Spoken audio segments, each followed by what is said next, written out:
নির্বাচনে কারো পক্ষ নেবে না যুক্তরাষ্ট্র, যারা ক্ষমতায় আসবে তাদের সাথে কাজ করবে যুক্তরাষ্ট্র, এমনটাই জানিয়েছেন মার্কিন রাষ্ট্রদূত ব্রেন্ট ক্রিস্টেনসেন।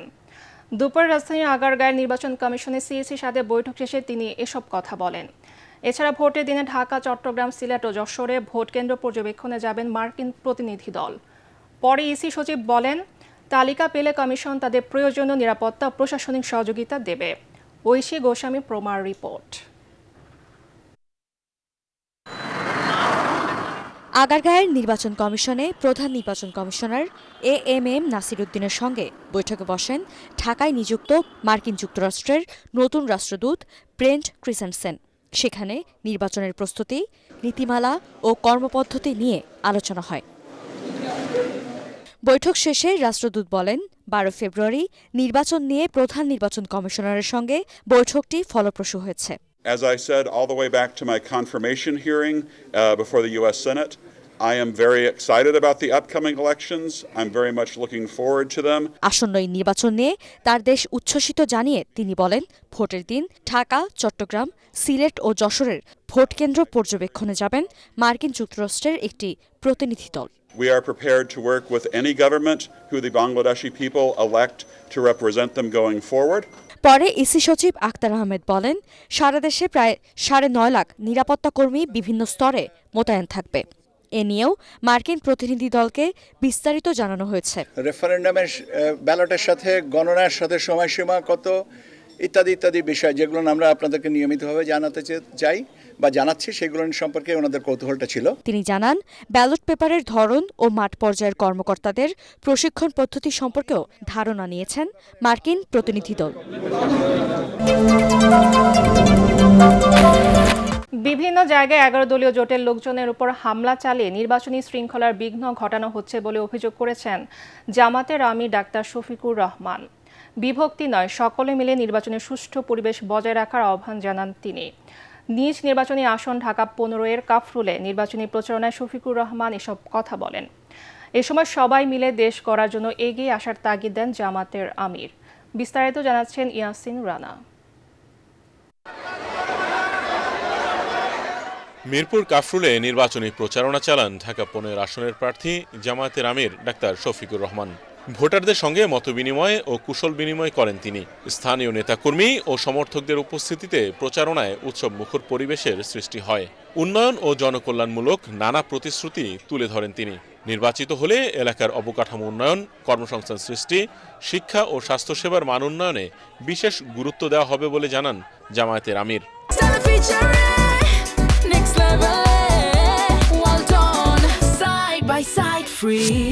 শিক্ষা জাতির মেরুদণ্ড।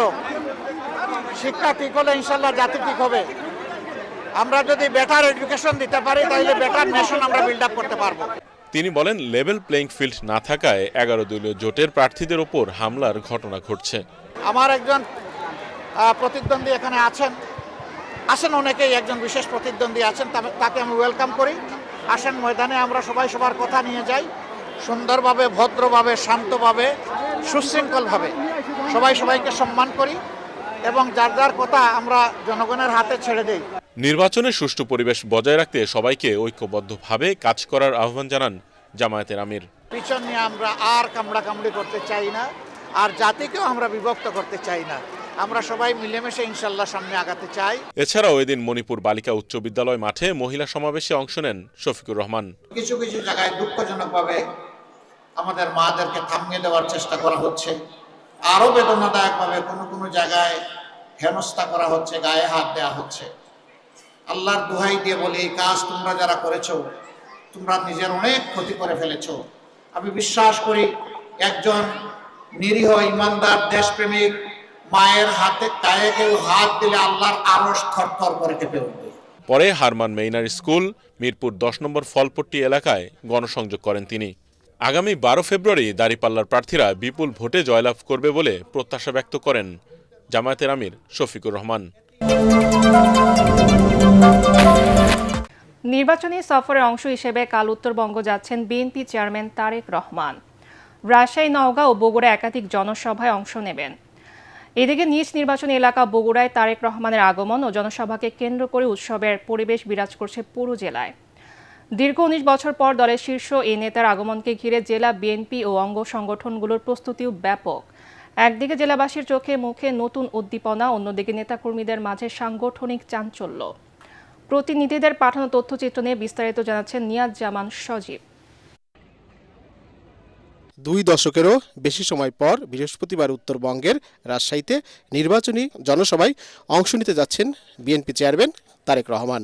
শহরের ঐতিহাসিক মাদ্রাসা মাঠে রাজশাহী, নাটোর ও চাঁপাইনবাবগঞ্জ ৩ জেলার সমন্বয়ে আয়োজিত জনসভায় বক্তব্য রাখবেন তিনি। রাজশাহী জনসভা শেষে নওগাঁ হয়ে বগুড়ার উদ্দেশ্যে রওনা দেবেন তারেক রহমান। মাদ্রাসা মাঠ হয়ে সমগ্র রাজশাহী মহানগরী জুড়ে একটি মহা জনসমুদ্রের রূপ লাভ করবে। বগুড়া শহরের আলতাফুন নেসা খেলার মাঠে নির্বাচনী জনসভায় অংশ নেবেন বিএনপি চেয়ারম্যান তারেক রহমান। তার আগমনকে কেন্দ্র করে প্রায় প্রস্তুত জনসভা স্থল ও আশেপাশের এলাকা। জেলা বিএনপির কার্যালয় থেকে শুরু করে বিভিন্ন গুরুত্বপূর্ণ স্থানে চলছে সংস্কার ও পরিচ্ছন্নতার কাজ। বিএনপি ও অঙ্গ সংগঠনগুলোর কার্যালয়ে চলছে প্রস্তুতি সভা আর দায়িত্ব বন্টন। আসন্ন ত্রয়োদশ জাতীয় সংসদ নির্বাচনে প্রথমবারের মতো বগুড়া সদর ৬ আসন থেকে প্রতিদ্বন্দ্বিতা করতে যাচ্ছেন বিএনপি চেয়ারম্যান তারেক রহমান। মানুষের আনন্দ উচ্ছ্বাসের শেষ নাই। গ্রামের ভাষায় যেটি নায়র আসে, এরকম কিন্তু বগুড়ার মানুষের মধ্যে এটি কিন্তু শুরু হয়েছে। দলের চেয়ারম্যানের এই সফর শুধুমাত্র একটি নির্বাচনী জনসভায় সীমাবদ্ধ নয়, নেতাকর্মীদের জন্য নতুন দিক নির্দেশনা ও প্রেরণার উৎস বলে মনে করছেন অনেকেই। প্রত্যেকটা পাড়া মহল্লায় এখন থেকে শুরু হয়ে গেছে তারেক ভাইকে দেখার জন্য। জনগণ তাকে স্বাগত জানার জন্য প্রস্তুত হয়ে আছে। তারেক রহমানের নির্বাচনী জনসভায় লক্ষাধিক মানুষের সমাগম হবে বলে আশা করছেন দলের নীতি নির্ধারকরা। আইন শৃঙ্খলা রক্ষাকারী বাহিনীর পাশাপাশি দলীয়ভাবেও নেওয়া হয়েছে ব্যাপক নিরাপত্তা ব্যবস্থা। শুক্রবার নিজ নির্বাচনী এলাকায় গণসংযোগ এবং দাদাবাড়ি, গাবতলী পরিদর্শন করবেন তারেক রহমান। আর জনসমাবেশ স্থলে কত লোক ঢুকতে পারবে, কত লোক বাইরে থাকবে, এটা তখনই বলা যাবে।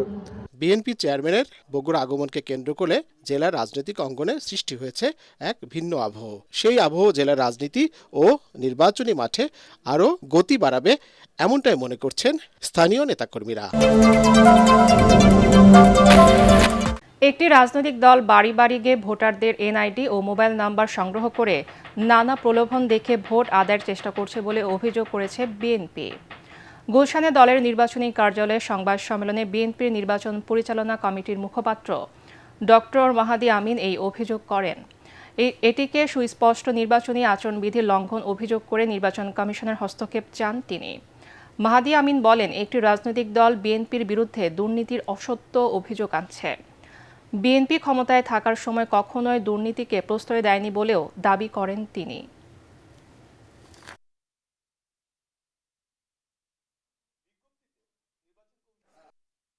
ভোট চাইতে গিয়ে সেই নির্দিষ্ট দলটি ধর্মীয় অনুভূতির অপব্যবহার, জান্নাতের প্রলোভন, কোরআন শরীফের শপথ করানো, এমনকি বিকাশ নম্বরে টাকা দেওয়ার বিভিন্ন প্রস্তাব দিয়ে বেড়াচ্ছে।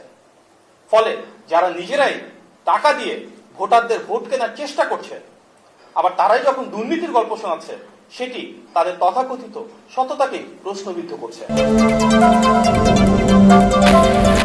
কারচুপি হলে কেবল জামাত ক্ষমতায় আসবে, ভারতের রাজ্যসভার সদস্য হর্ষবর্ধন শ্রিংলার এমন মন্তব্য বাংলাদেশের অভ্যন্তরীণ হস্তক্ষেপ বলে মন্তব্য করেছেন তথ্য উপদেষ্টা সৈয়দা রিজওয়ানা হাসান। তিনি বলেন, বাংলাদেশের নির্বাচন নিয়ে অন্য দেশের কথা বলার সুযোগ নেই। গুজব ছড়িয়ে ভোটের পরিবেশ নষ্টের চেষ্টা কঠোরভাবে প্রতিহত করার কথাও বলেন তথ্য উপদেষ্টা। সচিবালয়ে সাংবাদিকদের তিনি এসব কথা বলেন। রিপোর্টে জানাচ্ছেন মাহবুব কবির চপল। जमात फ्री एंड फेयर इलेक्शन में कभी जीत नहीं सकेगा। इतिहास में इन्होंने 5 और 7% से ज्यादा कभी वोट नहीं लिया। उनका पॉपुलर सपोर्ट नहीं है। अगर अनफेयर इलेक्शन हो, रिग्ड इलेक्शन हो, तभी ये आ सकते हैं, नहीं तो बिल्कुल आना इनका नामुमकिन। ভারতের রাজ্যসভার সদস্য হর্ষবর্ধন শ্রিংলার এমন মন্তব্য বিতর্কের সৃষ্টি করেছে। এতে ভোটের মাঠে এক ধরনের প্রভাব পড়ার আশঙ্কা করা হচ্ছে। বাংলাদেশের অভ্যন্তরীণ বিষয় নিয়ে অন্য দেশের মন্তব্য করার সুযোগ নেই বলে মনে করছেন তথ্য উপদেষ্টা।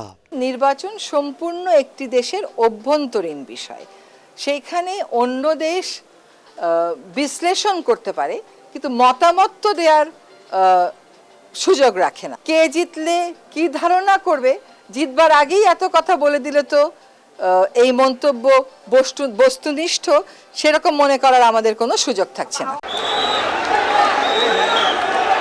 উপদেষ্টা বলেন, ভোটের পরিবেশ ভালো, তবে কোথাও কোথাও প্রার্থীরা সীমা লঙ্ঘন করছে। পরিস্থিতির অবনতি হলে ব্যবস্থা নেবে সরকার। নির্বাচনের পরিবেশ তো উত্তেজনাপূর্ণই হবে। যেই দল জিতবার চেষ্টা করবে সে তার প্রতিপক্ষকে ঘায়েল করার জন্য কথা বলবে, প্রতিপক্ষ আরেকজনকে ঘায়েল করার জন্য কথা বলবে, তো খুব স্বাভাবিক কথা। কোনো কোনো জায়গায় হয়তো ভব্যতা সভ্যতার সীমাটা রাখা হচ্ছে না, সেই জন্য সকল দলকেই দায়িত্বশীল আচরণ করতে হবে। যদি কোনোটা আইন শৃঙ্খলার পর্যায়ে পৌঁছে যায় তখন সেটা সরকারের দায়িত্ব। রিজওয়ানা হাসান বলেন, ভোট নিয়ে গুজব, বিভ্রান্তিকর তথ্য ছড়ানো হচ্ছে। আওয়ামী লীগ পরিবেশ বিঘ্নিত করবার চেষ্টা করলে প্রতিহত করা হবে। সামাজিক যোগাযোগ মাধ্যমে নানান কিছু বক্তব্য, ভিত্তিহীন বক্তব্য দিয়ে একটা ভয়ের আবহ তৈরি করার চেষ্টা করা হচ্ছে। এই জন্যই বলা হচ্ছে যে পতিত স্বৈরাচার যদি নির্বাচনের পরিবেশকে বিঘ্ন করার জন্য কোনো কাজ করে আমরা সেটার বিরুদ্ধে ব্যবস্থা গ্রহণ করব।